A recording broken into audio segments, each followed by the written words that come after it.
now pick up with this week's Parsha. And this is what the Art Scroll Stone Chumash notes and source 2. At the end of the previous Sedra, Moshe complained that Hashem had sent him in vain, for instead of helping the people, he'd only made it worse for them. Hashem now continues his response.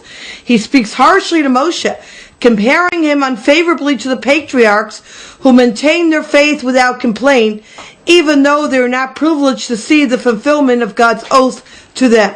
While Moshe, who had been told that the redemption was at hand, was so disillusioned that he could not wait for God to carry his plan to its conclusion as he defined it. And that is indeed, as the way Rashi and the Mefarshim understand, that last week's Parsha connects with the beginning of this week's Parsha as a continuation of the rebuke that HaKadosh Baruch Hu gives to Moshe Rabbeinu, saying, the Avos were able to wait even though they had promises they'd never seen fulfilled, and you want a response immediately. The first pasuk in our Parsha, the first pasuk which is part of this greater critique, is indeed one of the most essential, fundamental psukim in all of Chumash. It contains within it really the yesodos, the fundamental principles of HaKadosh Baruch Hu's interaction with us as his people.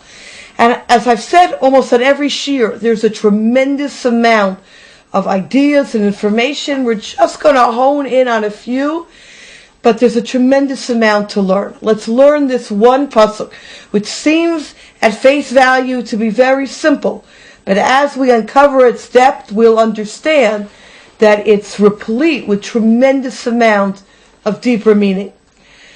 1b. God spoke to Moshe and said to him, I am Hashem. The Hebrew, Vaydaber Elokim El Moshe, Vayomer Elav, Ani Hashem. All right, and then it goes on, as we saw, with, I spoke to the Avos, and they, believed me, and eventually I will take you out in the 4 Lashonos HaGeula. The question we need to ask ourselves is, what does this pasuk teach us? God said to Moshe, I am Hashem. That's obvious. Moshe Rabbeinu knows he's Hashem.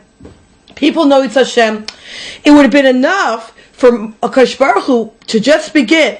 I appeared to Avram, to Yitzchak, and to Yaakov, Kel Shakai, but with my name Hashem I did not make myself known to them. I established my covenant, etc. This pasuk we have to ask ourselves, and that's our fundamental question.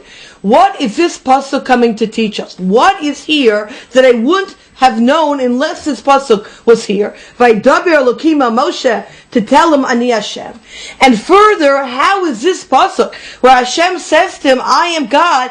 How is this a response to Moshe Rabbeinu's complaint of Lama Harayota Lama Zeh? Why have you made their life more difficult?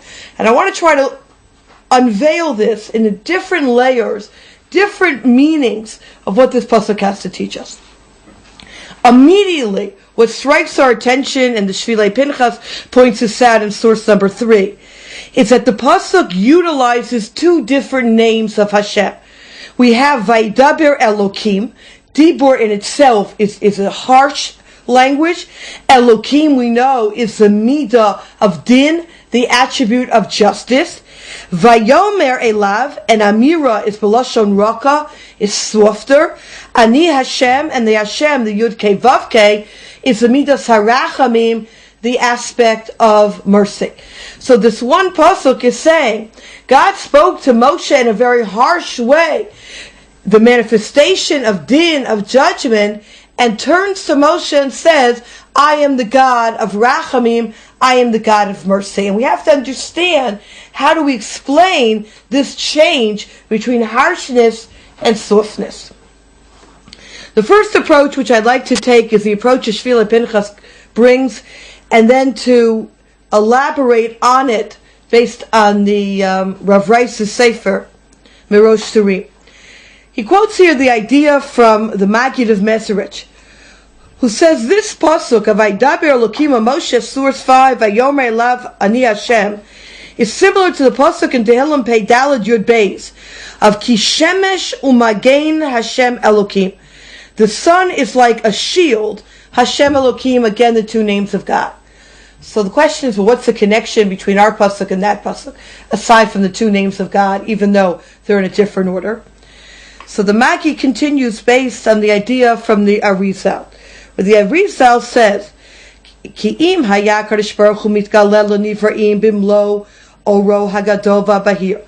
If God were to appear in His full glory and honor, the full manifestation of godliness, lo hayu nivraim yecholim lispol oro hagadol, we would not be able to withstand God's great presence. Vayu mitbatlim imsuatam, and we would just be, we would diminish. We would be burned up. We would just disappear from the power of God. Lachain, therefore, simsei HaKadosh Baruch Hu b'rov rachamav v'chastav et goldo b'yirut haro. God therefore diminishes His great light and power, and He is able, therefore, for us to be able on whatever level to interact with God. This is